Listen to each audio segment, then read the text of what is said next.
Karibu mtazamaji wa Utalii TV ambayo inamilikiwa na Wizara ya Maliasili na Utalii. Leo tutazungumzia masuala ya malikale, hususan kanuni za usimamizi wa uhifadhi wa malikale za mwaka 2025. Leo tuna mtaalamu ambaye ametutembelea, naomba ajitambulishe. Naitwa William Mwita, ni mkurugenzi msaidizi sehemu ya maendeleo ya malikale na makumbusho katika Wizara ya Maliasili na Utalii. Bwana Mwita, kuna swala ambalo umma unataka kujua, hususan kuna watoto ambao ni wadogo, kuna vijana ngazi ya kati, wanataka kujua malikale ni nini? Asante sana ndugu mtangazaji.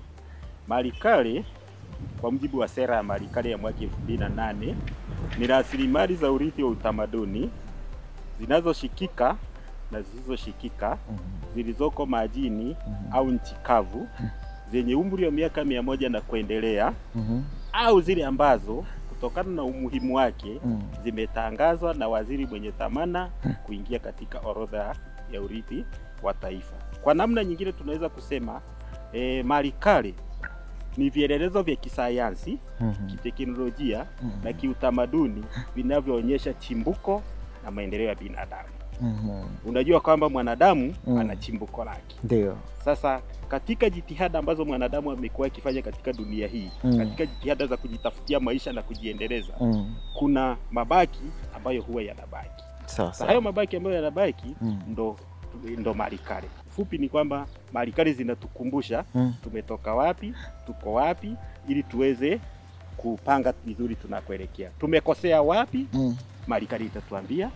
Katika jitihada zetu za kujiendeleza tumekosea wapi kama taifa, lakini tumepatia wapi, malikale inatuonyesha, ili tuweze kujisahihisha au kuongeza bidii ambako tulikosea. Sawa. Kwa uchache sana, malikale zina faida gani katika nchi yetu?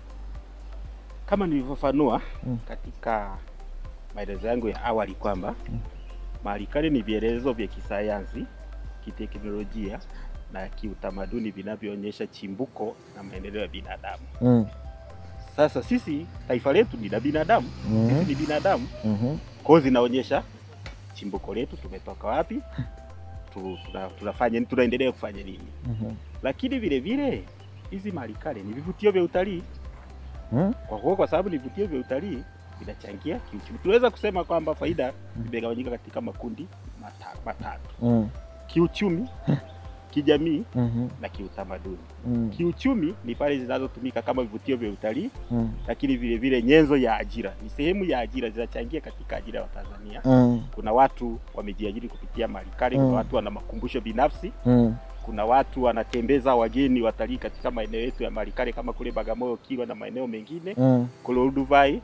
Lakini vile vile kuna watu wameanzisha hoteli zinazohusiana na malikale katika maeneo ya malikale. Tunaona kwamba kuna ajira ambazo zinaenda moja kwa moja kwa watu binafsi, lakini vile hata sisi, hata mimi mwenyewe ni afisa malikale, nimeajiriwa serikalini. Ina maana hii sekta isingekuwepo, labda ningekuwa mtaani huko, ningekuwa nafanya kitu. Kwa hiyo unaona kwamba ni sehemu ya ajira, lakini inachangia uchumi wa taifa. Lakini vile vile malikale tunapokuja kijamii, inalitambulisha taifa. Sawa. Yaani mtu wa nje huko anaijua Tanzania zaidi kupitia malikale, kupitia utamaduni wake, kupitia namna ambavyo tunaishi. Ukisikia kwa mfano bonde la Olduvai kule Ngorongoro, ni eneo ambalo mwanadamu wa kale aliishi. Kwa hiyo Olduvai kitajwa kokote kule, mtu anaijua Tanzania. Kilwa, Kilwa ni mji ambao ulikuwepo tangu karne ya 13. Mtu akisikia tu Kilwa anajua moja kwa moja kuwa hii iko Tanzania. Kwa hiyo inaitangaza Tanzania. Lakini jambo lingine la kijamii au kiutamaduni ni kwamba inatukumbusha sisi kama Watanzania sisi ni nani. Unajua kutokana na malikale tunaona tumefanya nini, tumekuwa tukifanya nini, hata hizi tabia tulizo nazo Watanzania. Unajua tuna tabia zetu ambazo za kupendana, kuishi pamoja. Zote hizi malikale inajaribu, yani mtu akiona namna, akienda kwa mfano ndani ya makumbusho akaona namna watu wetu walivyopigania uhuru wa kina Nyerere, namna walivyosaidia nchi za kusini mwa Afrika, nchi mbalimbali ambazo anajua hivi kumbe Tanzania kumbe wana upendo. Unaona? kwa ufupi naweza kusema faida za malikale ndio hizo zimegawanyika kijamii, kiuchumi na kiutamaduni. Sawa sawa. Yeah. Asante sana. Katika nchi yetu ya Tanzania tuna malikale ngapi? Malikale kwa mujibu wa sera na sheria mpaka sasa hivi tuna jumla ya malikale 153. 153. Kumbuka hizo ni zile ambazo zimetangazwa ziko kwenye orodha ya urithi wa taifa. Yaani hizo ni zile za ngazi ya kitaifa. Unaona? Tunasema gazetted sites, maeneo ambayo yametangazwa yanafahamika ni 153 yanalindwa kisheria. Lakini sio hayo tu, kama nilivyosema kwamba malikale ni vielelezo vya kisayansi, kiteknolojia na kiutamaduni vinavyoonyesha chimbuko na maendeleo ya binadamu. Zipo ambazo zipo katika ngazi ya familia, bado hazijatangazwa, ngazi ya wilaya, ngazi ya mkoa na hizi za ngazi ya kitaifa. Na malikale kwa ujumla zimegawanyika katika makundi tofauti tofauti. Zipo ngazi ya familia kama nilivyosema, ngazi ya kijiji, wilaya, mkoa, taifa na dunia vile vile. Kwa sababu kuna malikale ambazo ziko ngazi ya dunia. Sasa kwa Tanzania zile ambazo zinafahamika kisheria ni hizo 153. Lakini kwa ngazi ya dunia tuna malikale ambazo ziko ngazi ya dunia 4 ambazo ziko Tanzania. Ambazo ngazi ya dunia ziko Tanzania. Ni zipi na zipi? Hizo ni kwa mfano michoro ya miambani Kondoa. Iko katika urithi wa dunia. Okay. Mji wa Kilwa Kisiwani, magofu ya Kilwa Kisiwani na Songo Mnara iko ngazi ya dunia. Mji wa Zanzibar, mji mkongwe wa Zanzibar uko ngazi ya dunia. Tungoja kwanza, samani, unaposema mji mkongwe ina maana ni Zanzibar yote au ni pale sehemu? Ni eneo la mji mkongwe. Ni eneo la mji mkongwe ndio. Okay. Eneo la kihistoria ndio liko katika orodha ya urithi wa dunia. Okay. Lakini vile vile na Ngorongoro, eneo lile la Olduvai. Unajua Ngorongoro ina sifa mbili. Katika urithi wa dunia ina sifa mbili. Sifa ya kwanza ni kwamba ni eneo la asili. Unajua eneo la asili. Ngorongoro yenyewe ile ni eneo la asili ambayo inatambuliwa na UNESCO kama urithi wa dunia. Lakini ndani ya Ngorongoro kuna bonde la Olduvai ambalo mwanadamu wa kale aliishi na lenyewe linatambulika. Tunasema ni mixed world site, urithi wa dunia mchanganyiko. Okay. Urithi wa asili na utamaduni. Ngorongoro. Kwa hiyo maeneo hayo manne yako katika ngazi ya urithi wa dunia. Kwa hiyo unaweza kuona kwamba Tanzania ukiachilia haya maeneo mengine ambayo bado hayajafikia ngazi ya kitaifa, yapo mengi. Yaani yapo mengi. Kila eneo, kila mtu ana historia yake. Kila familia ina historia yake. Kila wilaya ina historia yake. Kila kijiji kina historia yake. Yote hiyo ni malikale. Lakini haya ambayo sasa tumeona kwamba yana sifa za kipekee kuweza kuingia katika urithi wa taifa yapo 153. Lakini vile vile haya ambayo sasa tumeona kwamba yanaweza kuingia kwenye urithi wa dunia yako 4 kama ndivyo. Okay, asante sana Mr. Mwita. Na kuna jambo limefanyika hivi karibuni. Waziri wa Maliasili na Utalii Balozi Dr. Pindi Chana alisaini kanuni za usimamizi wa hifadhi za malikale. Ipi sababu kubwa iliyopelekea mkatunga kanuni hizi? Kanuni zile kwanza sio mpya. Okay. Tumezihuisha. Zilikuwepo kanuni za mwaka 81, kanuni za mwaka 91, na kanuni za mwaka 2001. Na sababu kubwa iliyofanyika kwamba zitungwe hizi sasa hivi, zimeboreshwa, yani sio kwamba zimetungwa mpya, zimeboreshwa hizi zile zilizokuwepo tumeboresha, ni kwa sababu ya matumizi endelevu ya malikale. Unajua ndugu mtangazaji, kadri dunia inavyoenda kubadilika, tunapata akili mpya.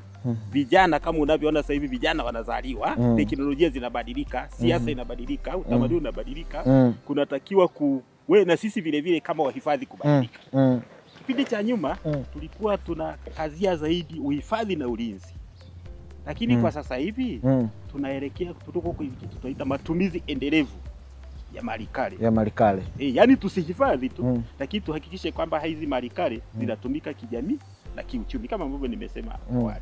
Sasa ili tuweze kuwa na miongozo sasa inayosimamia haya matumizi endelevu. Ni namna gani mtu akarabati jengo la kihistoria alifanye hoteli? Ni namna gani mtu aanzishe makumbusho binafsi? Kumbuka hizo sheria vile vile, hizo kanuni vile vile zinatekeleza sheria ya malikale ambayo vile vile tulifanyia maboresho mwaka 2022. Tukaanzisha kuwepo na makumbusho binafsi. Okay. Kabla ya hapo tulikuwa na makumbusho za taifa tu 7.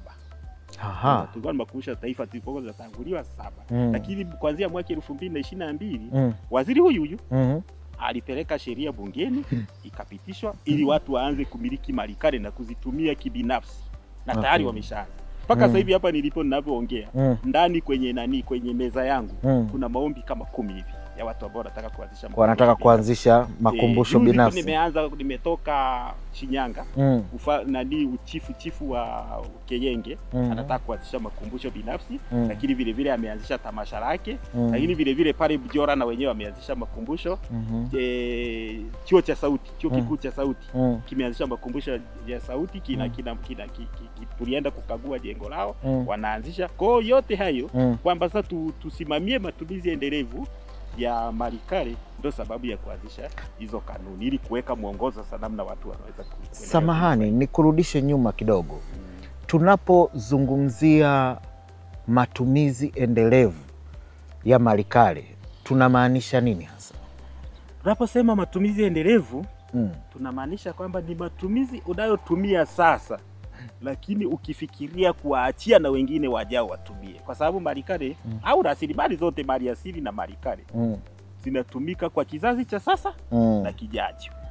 Sasa tunapotumia sasa hivi, tufikirie kwamba kuna wenzetu na wenyewe wanakuja watatumia. Hivi vitu hata sisi tumevikuta kwa sababu waliotangulia walijali kwamba kuna watu wanakuja. Sasa ndio maana nasema matumizi endelevu ni kwamba unatumia sasa hivi, lakini ukihakikisha kwamba unahifadhi kwa ajili ya wengine nao wanaokuja waweze kuvikuta na kuvitumia kama hivi wewe unavyotumia. Tusitumie kwa kupoteza kabisa, kwamba unapoteza kwa faida zako binafsi, wakati sisi mali asili watu wanasema tumeridhishwa tuwarithishe na wengine. Sasa sababu tumeridhishwa, tunaweka hizi kanuni ili ziweze kuhakikisha kwamba wanaokuja na wenyewe wataridhi kutoka kwetu. Sawa sawa. Maeneo mengi ya malikale hutembelewa na watu wa aina mbalimbali, wakiwemo watafiti. Kuna utaratibu wowote? Utaratibu upo kwa kuzingatia kanuni hii mpya. Utaratibu upo kwa watafiti kuweza kufanya utafiti. Na utafiti ni miongoni mwa matumizi endelevu, unajua, ya malikale. Kama utahitaji kufahamu baadaye, naweza kufafanua baadhi ya matumizi endelevu, lakini utafiti ni miongoni mwa matumizi endelevu ya malikale. Unajua, kutokana na utafiti tunapata taarifa mpya za maeneo ya malikale, lakini vile vile tunapata taarifa mpya za nini kilifanyika kipindi cha nyuma. Hapo unanichanganya kidogo. Hebu. Yaani kwamba taarifa tayari ulikuwa nazo. Watafiti wanakuja tena eneo lile lile. Unapatije tena taarifa mpya? Hasa wewe kama ulifanya mara ya kwanza, kuna kitu uligundua. Mwingine anaweza kuja akaona kwamba kumbe ulidanganya. Nani uliotumia sample uliotumia katika utafiti labda haikunani, au akaboresha akasema wewe hapa Kilwa umeonyesha kwamba labda mtu wa kwanza kufika hapa ni Ibn Battuta, labda karne ya 13 kama ambayo inasemekana. Lakini mtu akaja akasema bwana, kabla ya Ibn Battuta wengine walishakuja, akaongeza kama hivyo. Ni kama tunavyofanya utafiti kuhusu chimbuko na maendeleo ya binadamu. Sawa sawa. Mwanadamu wa kale kabisa hafahamiki. Kwa mfano hapo Olduvai tunasema ni miaka 3.6 iliyopita ndo wanadamu hayo masalia yanaonekana. Lakini huyo sio wakale. Alizaliwa na nani? Sio wa kwanza. Tunasema sio wa kwanza. Sio wa kwanza. Ni wakale. Sasa kabla hapo sio walishakuwepo wengine. Sasa hizo taarifa za nini kimekuwa kikifanyika, hizo tunasema kwamba ni taarifa mpya. Unaona, taarifa mpya kwamba ulishakuwa nazo na taarifa, lakini kwa Kiingereza tunasema una verify, sio unadhibitisha.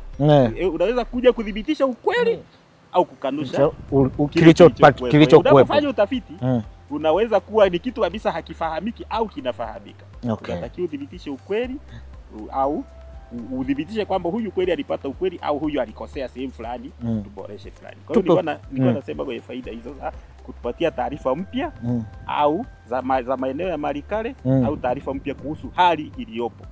Lakini kingine kwenye utafiti, faida nyingine hiyo ni ajira.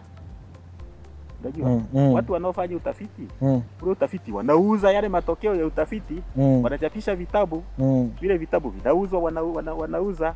Lakini wakati mwingine wanaweza kutengeneza vile katika mfumo wa vitabu au makala simulizi, documentaries.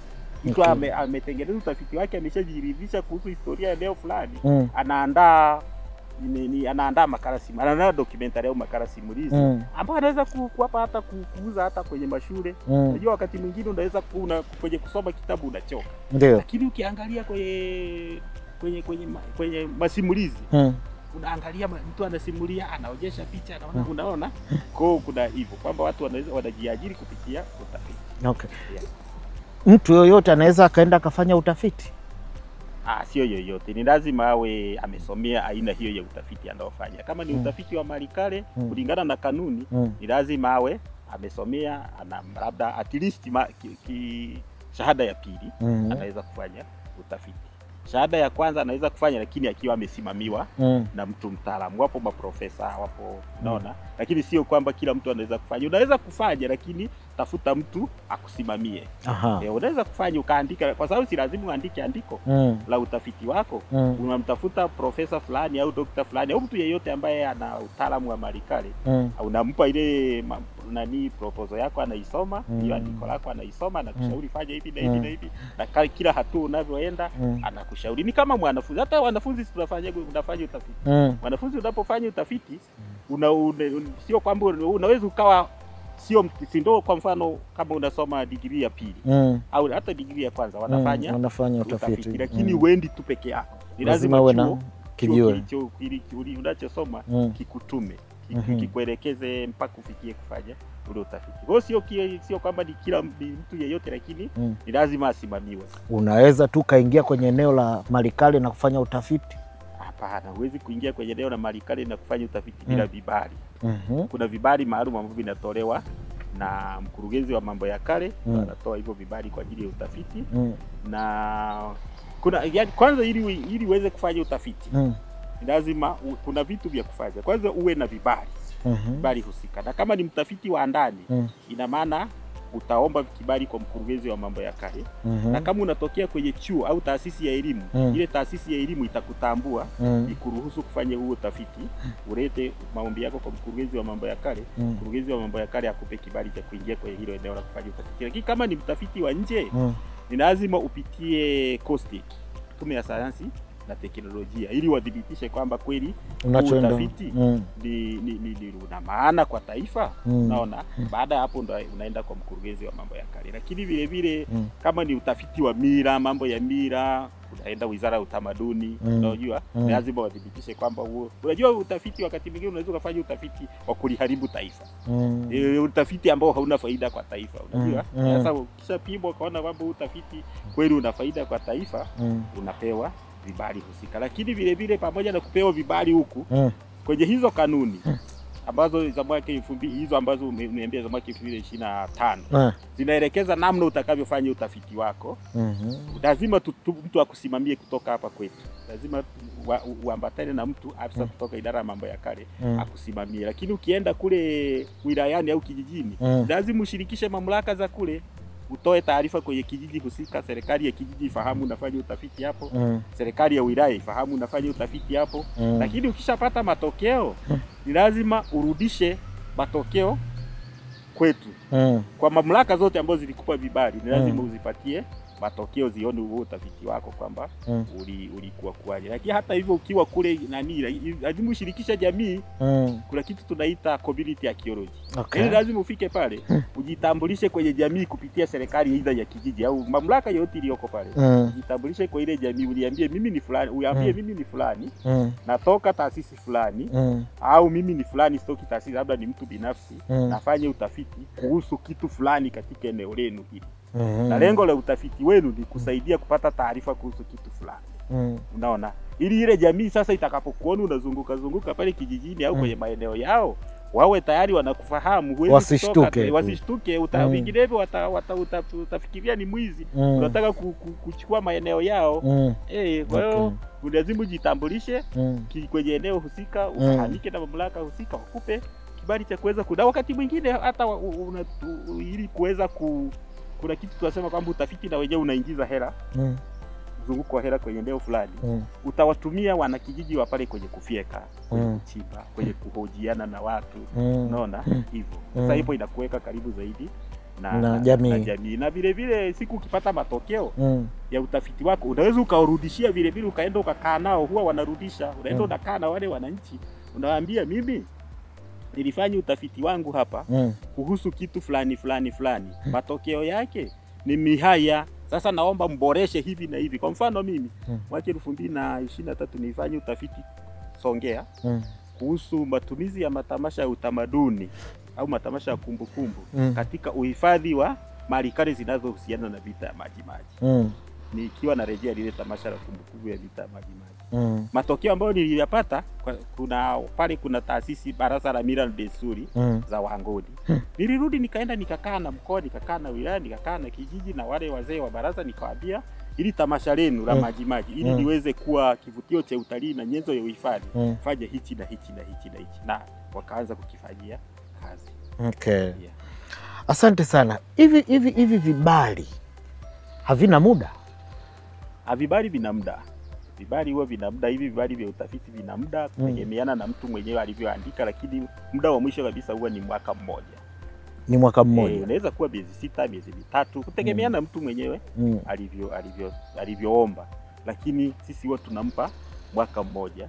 Na kama huo mwaka umeisha lakini hajamaliza, anarudia tena zile, anaomba tena, lakini sasa kwa sababu alishafahamika haendi huko tena kuanza kwenda huko sijui uhamiaji, kama ni wanje aende uhamiaji, aende huko sijui, tayari alishafahamika nani. Hata kama ataenda uhamiaji, labda kama anaingia nchini tena, unaona kama alitoka anarudi, lakini anaenda kuambia nilifanya utafiti huu na huu na huu na ule naendeleza, watakagua, yani haiwi kama mwanzo. Hata sisi akija kwa mkurugenzi wa mambo ya kale anaandika tu barua kwamba nilikuwa nafanya utafiti eneo fulani, sasa muda wangu umeisha, naomba kuongezewa muda. Na kwa sababu sisi tunakuwa na afisa yetu mule ndani, kwamba nimekwambia kwamba kwenye huo utafiti lazima tunakuwa na mwakilishi. Kunakuwa na mwakilishi ambaye anatoa taarifa kwa mkurugenzi, ukiachilia taarifa ya huyu mtafiti, lakini kuna taarifa huwa inaletwa kwa mkurugenzi na mtafiti na msimamizi wa mtafiti ambaye ni afisa wa kwetu. Sawa sawa. Kuona kama mtafiti kweli alifanya utafiti kulingana na kanuni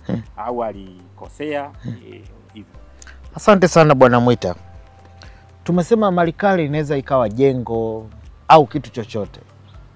Hizi malikale zinaweza kuuzwa ndani au nje ya nchi?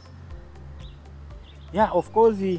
Kwanza miongoni mwa kuuza au kuuziana ni miongoni mwa njia za kupata malikale. Zipo labda kwa faida ya watazamaji wetu, faida ya umma wa Tanzania. Kuna malikale zinaweza kupatikana kwa njia tofauti tofauti. Unaweza kupata malikale kwa kurithi kutoka kwa mzazi wako. Kwa mfano kama mimi mzee aliacha jengo la kihistoria pale, nimekaa zaidi ya miaka 100 au mkuki ngao na babu yake ngao, kibuyu nini vya hivyo, na kuachia unarithi. Hiyo tunaweza kupata kwa namna hiyo. Hata sisi tunaweza kurithi. Taasisi ya serikali inaweza kupewa na mtu. Unaona, unaweza kupewa. Hiyo tunasema kuna baadhi ya watu. Kwa hiyo unaweza kurithi, lakini vile vile unaweza kununua. Unaona? Lakini vile vile unaweza kufanya utafiti ukapata. Unaona? Kuna hivyo. Ukafanya utafiti ukapata. Ukakipata. Kwa mtindo upi yani?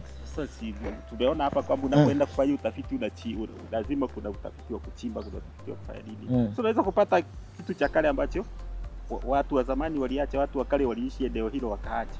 Kwa hiyo kile unaondoka nacho. Kile huondoki nacho kama cha kwako, si utakiripoti. Utakuwa na mwakilishi ambaye yuko pale, utakiripoti kwa mkurugenzi wa mambo ya kale. Sasa kitategemeana ni kitu cha aina kama chenyewe kimejitosheleza kwa taarifa. Utakiandikia taarifa, alafu kitapelekwa makumbusho ya taifa au makumbusho yoyote ambayo mkurugenzi wa malikale anaona inafaa. Kwa hiyo tukirejea kwenye swala lako kwamba malikale zinaweza kuuzwa, ndio zinaweza kuuzwa kwa utaratibu maalum. Okay. Yeah. Kwa mfano, fikiria tumesema malikale inaweza kuwa jengo. Tumesema ni kitu kinachohamishika na kisichohamishika. Kinachoshikika na kisichoshikika. Sasa tuna kwa mfano majengo yanashikika. Tuna hizi tunasema objects kwa Kiingereza, lakini vifaa vya kale. Vifaa vya hata wewe kamera unayotumia hapa miaka 100 ijayo itakuwa ni malikale. kamera zitakuwa zimeshabadilika. Ni kweli. Hata sasa hivi kuna kamera ambazo walitumia wakina Abraham Lincoln. Zile sasa hivi ni Marekani ziko makumbusho. Sasa zile unaweza kumuuzia mtu lakini kwa makubaliano na maelekezo maalum, ndio maana ya hizo kanuni. Hizo kanuni zinaweka namna ya kuuziana. Na ukiuziwa ni lazima taarifa zake ziwe kwamba unaenda kutumia kwa ajili ya nini, unaenda kwenda kwa makumbusho. Kama unanunua si lazima unaenda kuweka kwenye makumbusho. Lazima tujue kwamba hicho kitu ulichokinunua unaenda kuweka kwenye makumbusho ipi. Ni sehemu ya kutangaza. Let's say kwa mfano hata jengo la kihistoria. Unaweza kununua jengo la kihistoria. Ukalikarabati ukafanya hoteli, ukalikarabati ukafanya eneo la makazi. Eneo la Malikale tu hata pale Kilwa. Tuseme ile Kilwa sasa bahati nzuri ya serikali. Lakini kuna watu binafsi wana maeneo ya kihistoria. Anaweza kukuuzia kwamba mimi nakuuzia hili eneo ni la kihistoria, lakini kwa sababu ni la kihistoria ili uweze kuliendeleza ni lazima usimamiwe na idara ya mambo ya kale. Sawa sawa. Sawa. Kwa hiyo kuuziana kuna kubalika ni miongoni mwa taratibu za kupata Malikale, lakini kwa utaratibu maalum kama ilivyofafanuliwa kwenye kanuni. Tumeona wenzetu kutoka idara zingine, kuna mabalozi wa utalii, sijui mabalozi wa vitu vile. Je, kwenye Malikale tuna mabalozi wa uhifadhi wa Malikale? Malikale tunao mabalozi wa uhifadhi wa Malikale kisheria. Wapo na mkurugenzi. Sheria inaelekeza na kanuni hizo zimeelekeza. Sheria ya Malikale inaelekeza kwamba mkurugenzi wa mambo ya kale ana uwezo wa kumteua mtu yeyote ambaye anaona anafaa kuweza kusimamia eneo la Malikale katika eneo lake. Katika eneo kule alipo. Unajua serikali kwa ujumla, tuseme serikali kwa ujumla haiwezi kuajiri watu wote wa kuweza kutosha kusimamia maeneo ya Malikale. Kwa hiyo kuna mabalozi wa Malikale ambao wanawakilisha. Kwa mfano Dar es Salaam kule Kigamboni wapo, utakuta mtu ana eneo lake afu mkurugenzi anamteua kwamba sasa wewe utakuwa mwakilishi wa mkurugenzi wa mambo ya kale kuangalia hili eneo. Lakini vile vile sheria ya mambo ya kale kanuni ya mwaka 75 tangazo la serikali ya mwaka 75 linawatambua maafisa utamaduni wote, nchi nzima wa wilaya na mikoa kama mabalozi wa Malikale, lakini vile vile hifadhi wa heshima wa Malikale. Wahifadhi wa heshima wa Malikale. Lakini vile vile kwa Kiingereza tunasema authorized officers. Okay. Hao tunawachukulia kama ni wahifadhi wa heshima kwa sababu wanasimamia Malikale katika maeneo yao kwa niaba ya mkurugenzi wa mambo ya kale. Sawa. Asante sana Bwana Mwita. Mwaka huu mwezi Disemba, nafikiri ni tarehe 19 sijui 29. Tarehe 19 kutakuwa na tuzo za Serengeti. Moja ya vipengele au kuna vipengele kadhaa vinahusiana na masuala ya Malikale. Unawaambia nini wadau umuhimu wa tuzo hizi kwenye idara ya Malikale? Tuzo hizi ni muhimu sana kwa taifa na kwa Wizara ya Maliasili na Utalii kama uhifadhi. Kwa ujumla ni tuzo muhimu sana kwa sababu kiachilia hata sisi kwa Malikale, lakini tuseme Maliasili na Malikale. Hili tuzo zinatambua juhudi za taasisi na watu binafsi ambao kwa namna moja au nyingine wanatusaidia katika uhifadhi na uendelezaji wa utalii. Kwa maana kwamba uhifadhi wa wanyamapori, uhifadhi wa misitu, uhifadhi wa Malikale na uendelezaji wa utalii kutokana na uhifadhi huo. Na hata viongozi wetu, juhudi hizi zinaenda kutambua hata viongozi wetu. Angalia kwa mfano rais wetu Mama Dr. Samia Suluhu Hassan. Baada ya tukio lile la Uviko, nchi unajua ilizizima. Wageni watalii walishuka sana. Wakafikia kama 6 laki 9 kutoka milioni 1 laki 5. Lakini alipotoka akafungua nchi akatangaza utalii kutokana na ile filamu ya Yotua. Utalii wakaanza kumiminika. Watalii walipoanza kumiminika, watu Tanzania hivi kumbe inawezekana.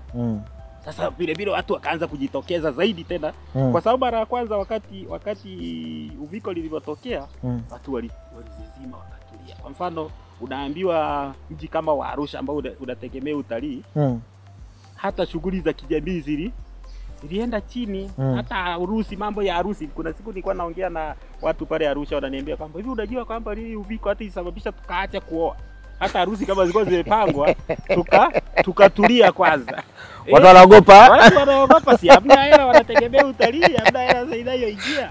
Sasa baada ya rais kuifungua nchi vile na Royal Tour, nchi kimechangamka kama unavyoona. Watalii wamerudi tena, tumepata tumefikia watalii milioni 5 na point kama ilivyokuwa imeahidiwa. Sasa hizo juhudi zote ambazo zimekuwa zikifanyika tangu miaka ya nyuma na hizi ambazo zinaendelea sasa hivi, wizara sasa ikaona ianzishe hizi tuzo kwa ajili ya kutambua viongozi wakubwa wanajua walivyotoa maelekezo kwamba sasa hebu hizi juhudi zitambuliwe. Kwa hiyo tukaanzisha hizo tuzo.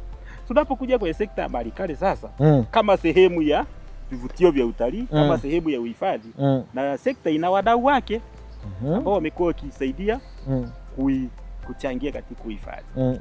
Na sisi tuna kategori kwa Kiswahili tunasema nini? Kategori. Tuna kategoria nadhani Kiswahili chake tumeitoa tu. Tuna kategoria 5 kwenye sekta ya mali ambazo zina tuzo zinatolewa. Tuna makumbusho bora, tunasema best museum, lakini vile vile tuna best researcher. Hiyo best museum tuanze hapo, ni ya binafsi, makumbusho binafsi, private museum, makumbusho binafsi bora. Kuna category hiyo watu wanatakiwa kugombea. Kwa ina maana hapo wenye makumbusho binafsi wanatakiwa waombe wajaze kwenye tovuti gani hiyo? Tovuti inaitwa Tanzania Awards, Serengeti Awards. Mtu akiingia kwenye Serengeti Awards, ataangalia categories zilizoko pale, hizo categories zilizoko pale. Anaenda huyo mwenye makumbusho binafsi, anaenda pale kwenye makumbusho binafsi, anaikiliki, inamuonyesha vigezo vya kuweza kuingia pale. Na vigezo ni rahisi tu.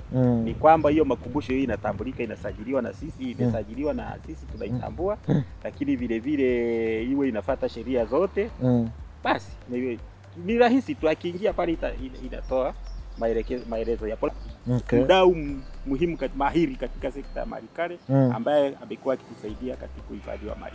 Sawa sawa. Lakini vile vile kuna tukio, hayo matukio ya kitalii, matamasha.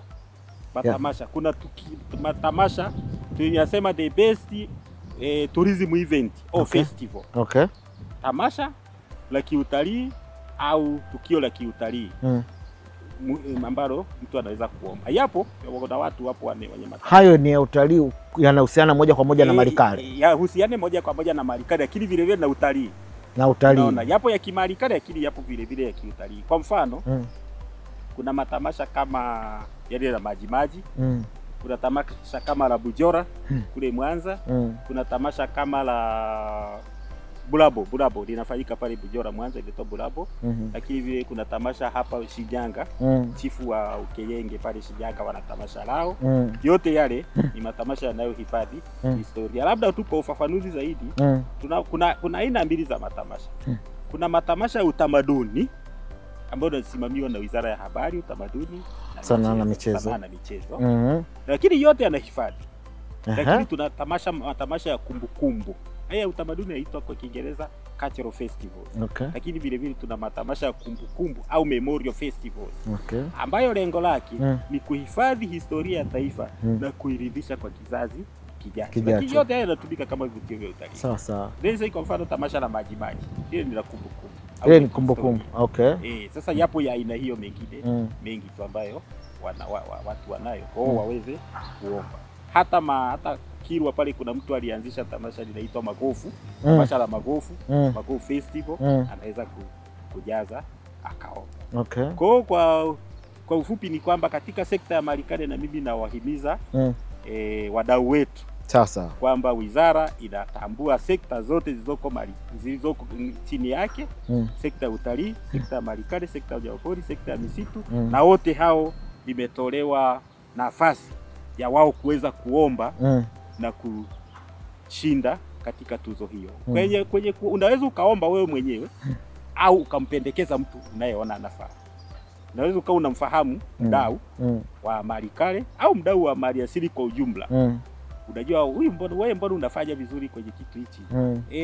Maliasili wametangaza tuzo fulani zinaitwa Serengeti Awards. Hebu angalia kwenye tovuti yao, Serengeti Awards. Uone unaoweza kinachokufaa uweze kuomba. Kwa wakaribishe wadau wetu wote wa maliasili na utalii, sio kwa maliasili tu, hata kwa maliasili kwa ujumla, waingie kwenye tovuti ya Serengeti Awards. Hivyo ukiandika Serengeti Awards, ukienda Google ukaandika Serengeti Awards, itakuonyesha Serengeti Awards ni nini na ni watu wa aina gani wanatakiwa kuomba na kushinda. Unaweza ukaomba, mtu akaomba mwenyewe au akampendekeza mtu yeyote. Lakini vile vile sisi kama wahifadhi, mimi niko kwenye kamati, na kamati maalum ambayo inaratibu. Kwa pale kwenye tovuti pale kuna namba za mawasiliano. Sawa. Mtu akiingia pale atapiga simu kwa maafisa waliowekwa pale, watampa mwongozo zaidi. Kwa hiyo lengo hasa ni kwamba mtu aingie pale aweze kuona kilicho. Asante sana. Sasa hivi bahati nzuri teknolojia imekuwa, kila mtu ana simu, hizi simu za simu janja, tuitumie kwa faida. Hizi simu tuzitumie kwa faida kama hivi. Hizi tuzo sasa hivi mwisho lini kuomba? Hizi tuzo mwisho ilikuwa tarehe 15 mwezi Novemba, lakini wizara imeongeza muda mpaka tarehe 30 mwezi huu Novemba 2025. Kwa bado muda tunao kidogo, kama mtu alikuwa amechelewa aweze kuomba, bado muda upo mpaka tarehe 30 Novemba. Asante sana. Okay, asante sana. Ndugu mtazamaji wa Utalii TV, tunasema asante sana kwa kutusikiliza, na hapa tumefika mwisho. Lakini wito wangu kwa wale wadau wa masuala ya uhifadhi na usimamizi wa maliasili, msisite kwenda kuisoma kanuni hii, ambazo hizi kanuni zilizosainiwa mwaka huu wa 2025, kwani ni kanuni muhimu sana katika usimamizi wa maliasili. Lakini kwa wale wadau wanaofanya shughuli za maliasili, usisite kwenda kwenye tovuti ya Serengeti Awards kwa ajili ya kuomba kushiriki katika tuzo hizi. Ni mimi mtangazaji wako Anangisi Mwateba kutoka Wizara ya Maliasili na Utalii.